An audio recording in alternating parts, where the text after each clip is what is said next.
Good morning, everybody.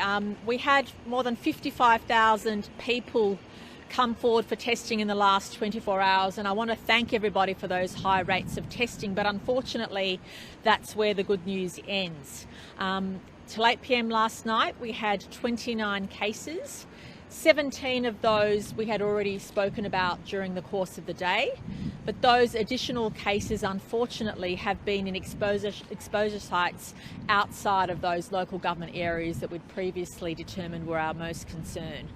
Can I please stress to everybody, those lockdowns, stay-at-home provisions we'd put in those local government areas from last night, please strictly adhere to them. I want to foreshadow that because of the increasing exposure sites, that the health advice is evolving, and I'll be getting advice, as will Minister Hazzard and our crisis cabinet colleagues, from Dr. Chant and the health experts during the day. And if we need to take further action, we will immediately notify the community. Can I stress very strictly, if you live or work in those 7 local government council areas that we spoke about last Monday, do not leave metropolitan Sydney under any circumstances. We do not want this virus transmitting in our regions. We do not want this virus to spread beyond the suburbs and local government areas where it's particularly circulating. I said a few days ago that this is the scariest time Sydney, New South Wales has been during the course of the pandemic, and I mean that. This variant of the virus is contagious and transmissible like no other variant that we've seen, and that is why the New South Wales Government will take any necessary action it needs to take. I will confirm that I will be holding a crisis cabinet meeting today to discuss the health advice with my colleagues and senior public servants so that we can advise the community if we need to take any further action. But the reason for our additional concern this morning is because the exposure sites have now increased beyond those areas of concern that we had. The New South Wales Government has always relied on the health advice. Every single decision which we've taken has relied on the health advice. And if that health advice changes during the course of the day, we will not hesitate to adopt that advice. But can I please thank everybody for adhering so quickly and so well to the orders which came into effect from midnight. But I am putting everybody on notice that we may need to extend that during the course of the day or tomorrow, but that will be based on health advice and decisions taken by the Cabinet Crisis Meeting. Again, can I thank everybody for following the advice so readily. I will also say that for simplicity's sake, we'll be reporting the numbers to 8 p.m. every day so that everybody can compare the 24 hours to the previous 24 hours.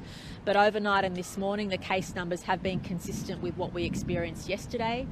But the one difference that we've seen in the last not even 24 hours, in the last 12 hours, is exposure sites emerging in areas where, outside of those areas, and also the potential for people to have been infectious in those areas for a couple of days, and that's what is concerning the health experts the most.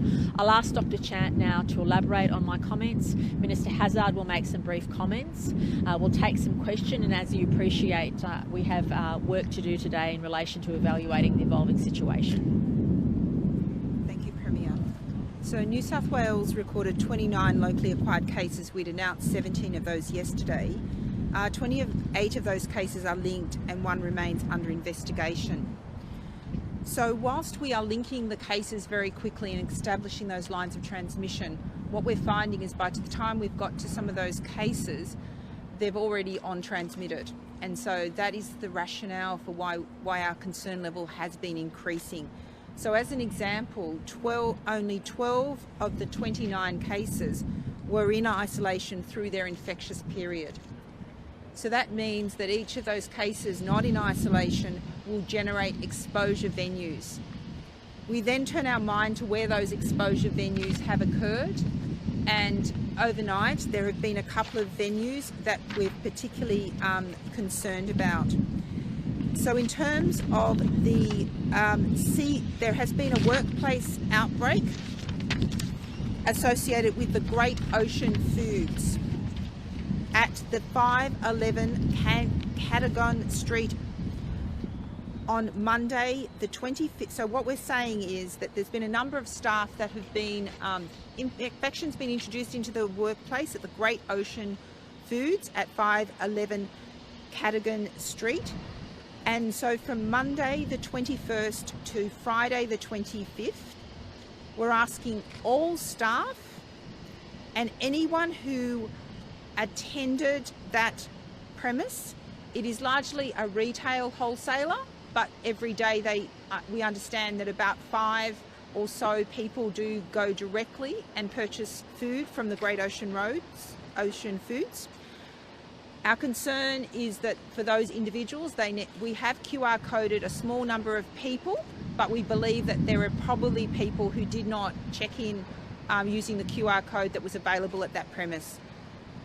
Also, there were delivery drivers associated with that have become infectious as the Great Ocean Foods.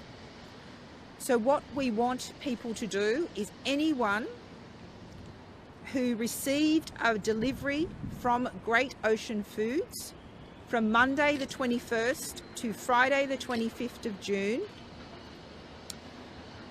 that person plus their household members must immediately isolate and get tested. Now, the reason we are asking household members also to get tested and isolate is again to get ahead of the rings, because we know if you were exposed on the 21st on Monday, you might have been able to transmit it to your household during that time, and so we want to lock down and prevent any further spread. There are other venues that I want to particularly call out. In Sydney, the Cheers and Bar and Grill in 561 George Street, Sunday the 20th of June from 1:45 a.m. and 3:30 a.m.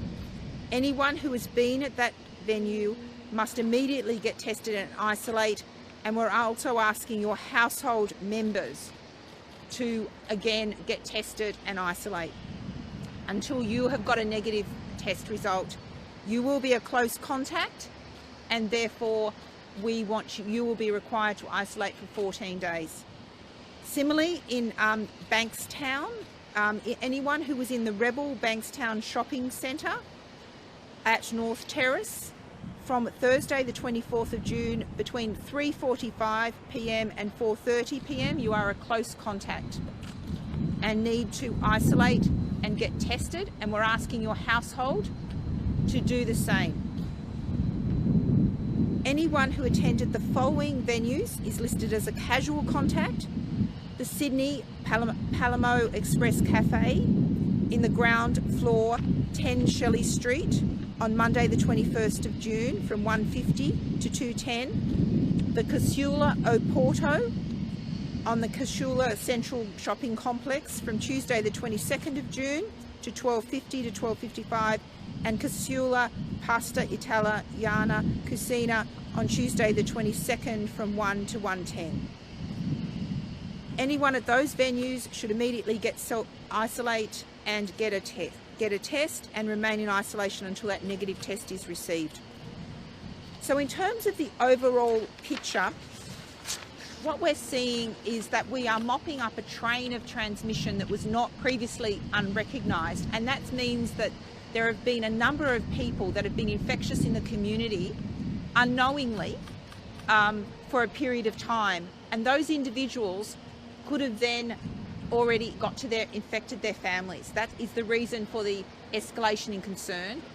Obviously, delivery drivers who may have delivered to a large number of restaurants and cafes predominantly across Sydney raises our concern. Clearly the interaction between the delivery drivers and the clients may be minimal, but we want to make sure we get on top of that, because obviously that provides another seeding opportunity for areas. I would also like to remind people that there are a number of current orders in place. So anyone who lives and works in the 4 local government areas of Woollahra, Waverley, City of Sydney and Wallara, Waverley, City of Sydney and Randwick local government areas. Anyone who lives or works in those areas, and also if you go to TAFE or university in those areas, you must follow the stay-at-home provisions. Even if you have come in from outside those areas, stay at home. We also remind people that anyone in the 7 local government areas are not able to move out of metropolitan Sydney. So anyone who has been in those 7 local government areas of City of Sydney, Wallara, Waverley, Randwick, Canada Bay, Inner West and Bayside, you are not permitted to move outside metropolitan Sydney. The last thing we want to see out of this is any seeding of our rural and regional communities. So please adhere to the health advice. I can also advise that you can imagine, given the number of cases, the venue list will be updated as we go through those detailed interviews, and people will recall new settings. So before anyone sets out, even for essential goods, which people are permitted to go out to get food and groceries in those LGAs that have those stay-at-home orders, I would urge you to just go to the website. Check the latest information, because you may have been a close contact. Those venues are evolving. Also, please follow the public health advice. If you've been asked to isolate, please isolate and isolate immediately. When you get your test, you need to then directly go home in a safe manner and isolate and follow the public health advice. It is important that we don't see any further growing of those exposure venues. So in summary, the situation overnight has highlighted that an increasing number of people have been undetected and infectious in the community, and those exposure sites have spread. Largely they were contained in the 4 LGAs, but now we are seeing the spread to exposure venues outside those 4 LGAs, and that's the basis for my growing concern. Thank you. Thanks, Kerry. I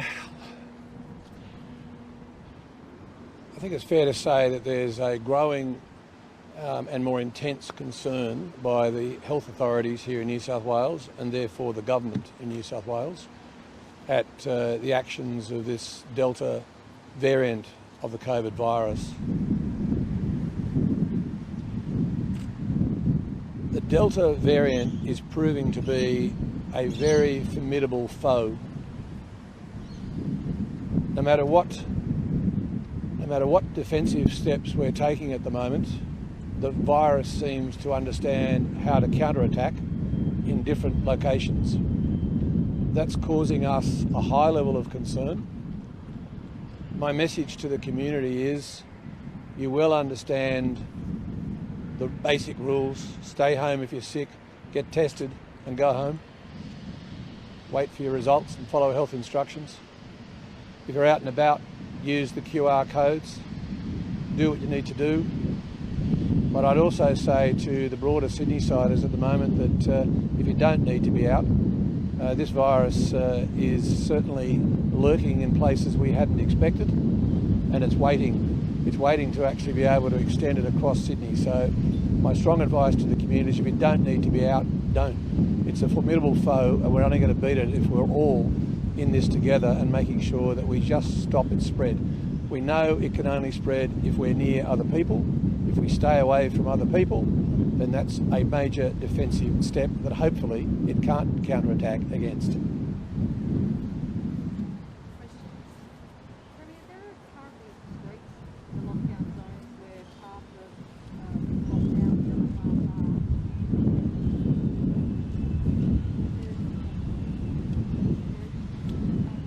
The question, in case people didn't hear, was that there are literally streets where across the road things change. But in a situation like this, you have to draw the line somewhere. You have to make those boundaries clear so that people understand, and those boundaries are going to be drawn somewhere.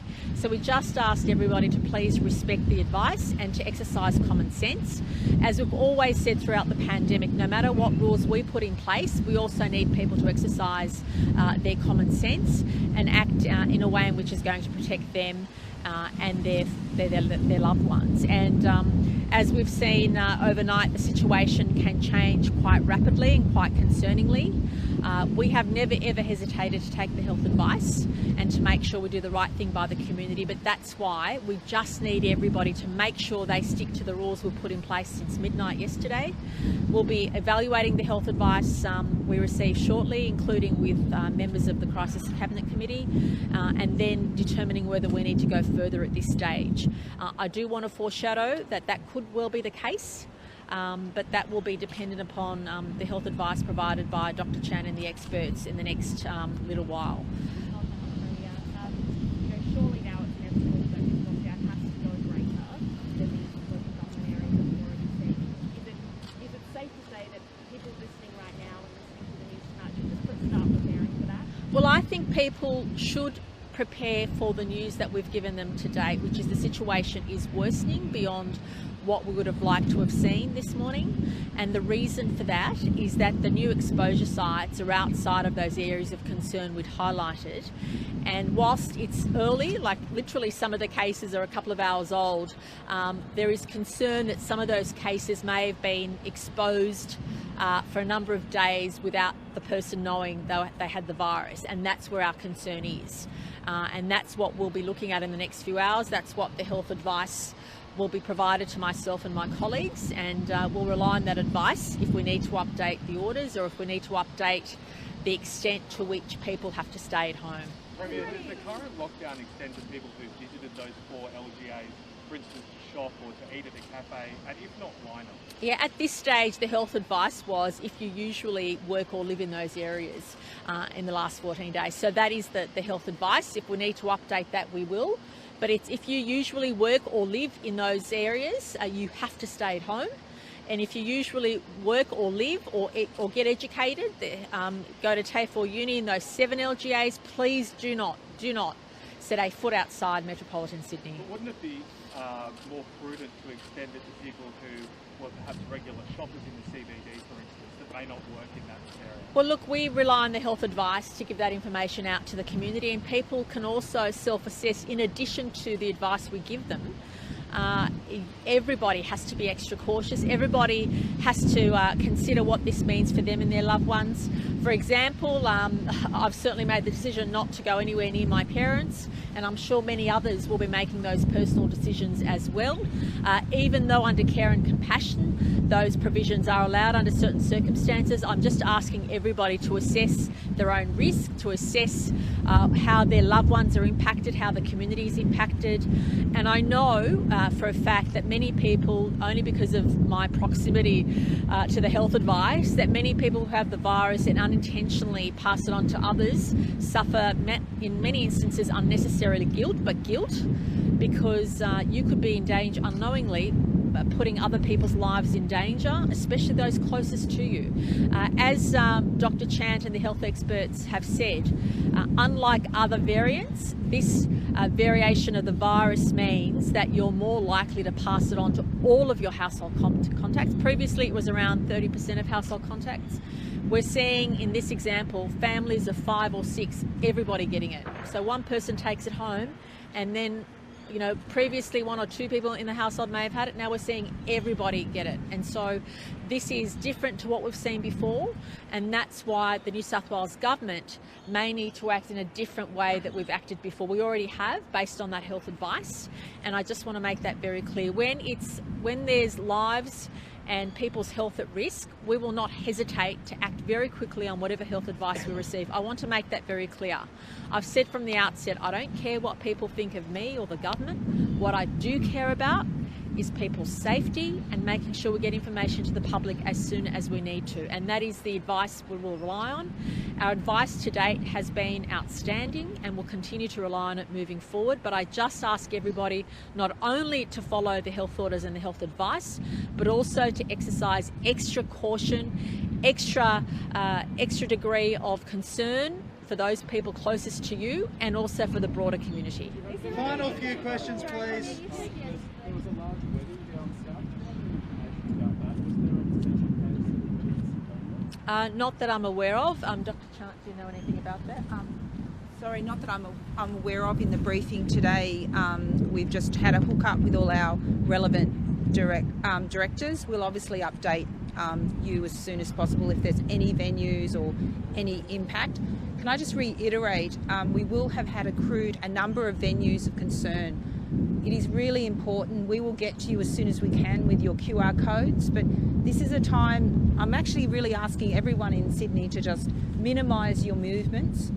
Help us while we work through this. We know that we'll need to follow up a large number of people that people have touched in terms of the delivery drivers, in terms of other people that may not be aware yet that they're potentially infected. And because that infectious period dates back a little while, so we're still dealing with cases that may have been infectious on the 21st. For this virus, that is too long a gap. And so we do need to ask everyone across Sydney to please apply common sense. Yes, there are the orders, but can I just urge everyone to be particularly attentive to your phones, particularly attentive to the website with the new, with the new updated venues, and really monitor and be clear about it. If you're in doubt about whether you're in a public health order or your restricted movements, can I just urge everyone to err on the side of caution? Just assume you are impacted. This is no time for squibbling with the detail. It's the principle that we cannot construct health orders that cover every scenario. If you actually have gone into those, Bondi Westfields every day and you live outside the area every day, then I think the community would apply common logic that that's the group we want to capture. Now, it's very different than if someone might have had a specialist doctor appointment in one room, in one section for a half an hour. That's a very different situation. So we are asking the community to please apply common sense, because it's actually a really hard job. I'm not a lawyer, but it's really hard crafting public health orders that cover everyone's circumstances. So we do, at this point, err on the side you're captured by any public health order. Thank you. Questions, please. People who are Federal government in terms of the payments. Sorry, I'll just do that I one. just want to ask about people who are vaccinated. I understand some feel a bit frustrated as they've got both jabs and they're in lockdown. Why can't they go out, and do people ever get to the point where maybe vaccinated people don't have to get locked down? It's too soon for that. So we know the vaccines are very effective at preventing serious disease. We know that for the AstraZeneca, we need the 2 doses to, and also with the Pfizer, to have the 2 doses to have the maximum impact. We do, however, know that a proportion of people are not protected and can become infectious even if you're vaccinated. Now, again, if you're vaccinated, you're likely to be less and get the disease. You are less likely to transmit, but it can't be ruled out.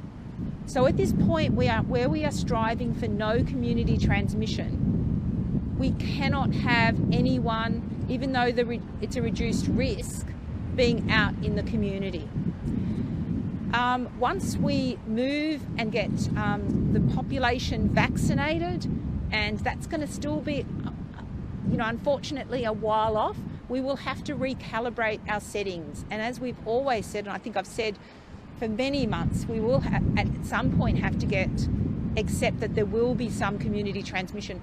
But we do not want that to occur until we have vaccinated all of the adult population and are progressing through with vaccines available for children as well. Thank you.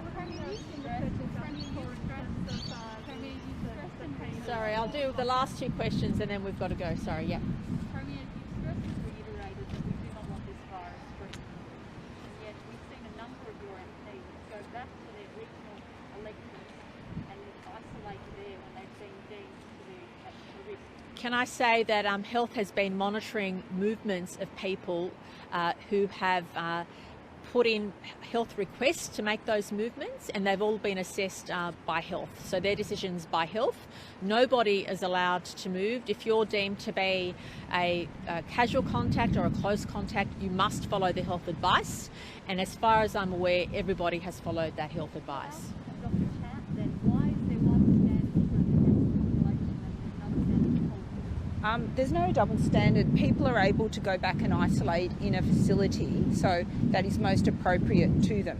So often individuals may be in a situation where the accommodation they're in is actually less suitable for self-isolation than their own home. So for instance, if you work in Parliament House, you may have an electorate, but an apartment or a motel room, but actually at your home you have a larger area where you can effectively self-isolate and get better access to the support services you need and keeping people safe. We have a process, and you'll see this on our website, where it's guidance about the process for going home.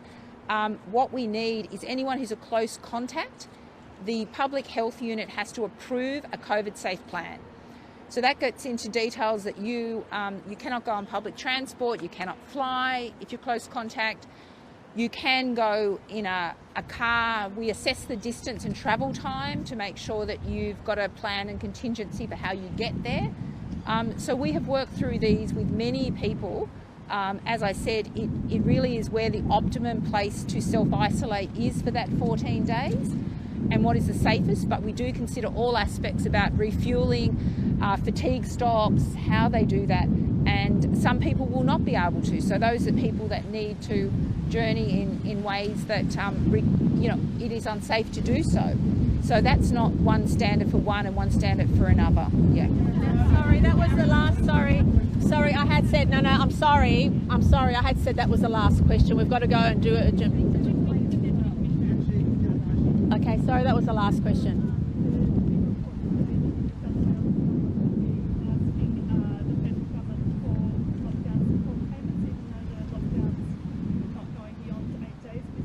Oh, look, National Cabinet has set down the guidelines for what's required. I don't want to, jump ahead, but certainly the New South Wales Treasurer and myself have had conversations, and at this stage, all we do is follow the National Cabinet guidelines on those things. But in the first instance, our priority is keeping everybody safe and asking everybody to please follow the orders. Deputy Commissioner can probably answer a question. Sorry, we're going to go to Crisis Cabinet. We'll be back probably later. Deputy Commissioner.